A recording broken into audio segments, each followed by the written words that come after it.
दिन पिंकी अपने घोंसले में उदास बैठी थी। उसे उदास देखकर बंटी कबूतर उससे पूछता है, क्या हुआ बेटा, तुम क्यों उदास हो? मुझे स्कूल जाने में लेट हो रहा है। पापा अगर माँ होती तो मुझे तैयार कर देती।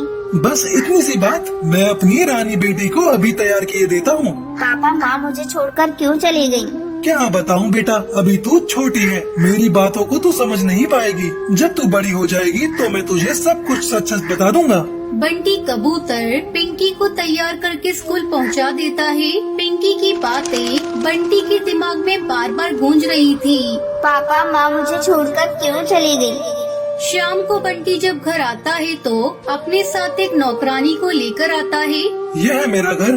कितना खूबसूरत है आपका घर। मेरा नहीं, आज से ये तुम्हारा भी घर है। आज से तुम्हें ही इस घर की देखभाल करनी है। रुको, मैं अभी अपनी बेटी को बुलाता हूँ। हाँ जल्दी बुलाइए, मैं भी उससे मिलने के लिए बेताब हूँ। पिंकी, देखो मैं किसे लेकर आया हूँ। कौन है पापा, आप किसे लेकर आए हो? ये तुम्हारी आंटी है, आज से तुम्हारी ये देखभाल करेंगी। कितनी प्यारी बच्ची है। आओ बेटा मेरे पास आओ। आज से ये तुम्हारी देखभाल भी करेंगी और तुम्हें स्कूल भी ले जाएंगी। ठीक है, तुम अब जाओ खेलो। चलो चलो टुनटुनी, मैं तुम्हें तुम्हारा घोंसला दिखा देता हूँ। दूसरे दिन टुनटुनी अपने घोंसले में आराम कर रही होती है। तभी पिंकी खेल कर आती है। आंटी आंटी मुझे बहुत जोरों से भूख लगी है, मुझे कुछ खाने को दो। आंटी आप क्यों नहीं सुन रही हैं? मुझे बहुत जोरों से भूख लगी है, मुझे कुछ खाने को दो। चल हट जा, तुम दोनों बाप बेटी ने मुझे क्या समझ रखा है? तुम सोचते हो कि मैं तुम्हारी नौकरानी हूँ? नहीं, मैं नौकरानी नहीं हूँ, मैं इस घर में राज करने आई हूँ। तेरा बाप तो मूर्ख है जो मुझे यहाँ तुम्हारी सेवा करने के लिए लाया है। आंटी पापा ने तो कहा था आप मेरी देखभाल करेंगी। मूर्ख, मैं तुम्हारी देखभाल तेरे बाप के सामने ही करूँगी। आने दो पापा को, आज मैं उनसे शिकायत करूँगी और ये भी कहूँगी कि आपने मुझे धक्का दिया। अच्छा, तेरी इतनी हिम्मत, तू अपने पापा से मेरी शिकायत करेगी? ठहर जा, तुझे खाना खाना है ना? मैं तुझे अभी खाना खिलाती हूँ। टुनटुनी किचन में जाती है और वहाँ से मिर्ची का पाउडर उठाकर लाती है। ले खा तू, तुझे भूख लगी है ना? खा ले, जी भर कर खा ले। बड़ी आई मेरी शिकायत करने वाली। अब जब रात भर तेरा मुंह चलेगा तो तुझे पता चलेगा शिकायत कैसे की जाती है। आंटी मेरा मुंह जल रहा है। तुझे शिकायत करनी थी ना, अब तो शिकायत कर, मैं तुझे ऐसा खाना डेली खिलाऊंगी। पिंकी रोते हुए अपने घोंसले में चली जाती है और जाकर सो जाती है। रात में बंटी जब ऑफिस से घर आता है तो कहो, आज का दिन कैसा रहा? पिंकी ने कहीं तुम्हें तंग तो नहीं किया? अरे नहीं, बहुत प्यारी बच्ची है, बहुत शांत रहती है। पिंकी तो कहीं दिखाई नहीं दे रही है, कहाँ है वो?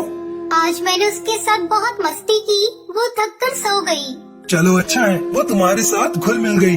अगली सुबह टुनटुनी अपनी सहेली से फोन पर बात कर रही थी। अरे क्या बताऊँ तुझे, मैं तो यहाँ एकदम महारानी की तरह रहती हूँ और वो पिद्दी सी चिड़िया, उसे तो मैंने नौकरानी बना कर रखा है। अरे टुनटुनी, किससे बातें कर रही हो? इधर आओ। चल मैं फोन रखती हूँ, मेरा मालिक बंटी कबूतर मुझे बुला रहा है। देखो टुनटुनी, तू पिंकी को तैयार करके समय पर स्कूल भेज देना, मैं ऑफिस जा रहा हूँ। हाँ ठीक है, मैं उसे भेज दूंगी। थोड़ी देर बाद अरे पिंकी, तू यहाँ बैठी बैठी टीवी देख रही है, चल जा जाकर मेरे लिए गर्म पानी कर। मुझे नहीं आता आंटी। तेरे बाप ने तुझे चूल्हा जलाना भी नहीं सिखाया। मैं कहती हूँ 5 मिनट के अंदर जाकर मेरे लिए गर्म पानी करके ले आ। पिंकी टुनटुनी के लिए पानी गर्म करने के लिए जाती है। मेरा हाथ जल गया आंटी, मेरा हाथ जल गया।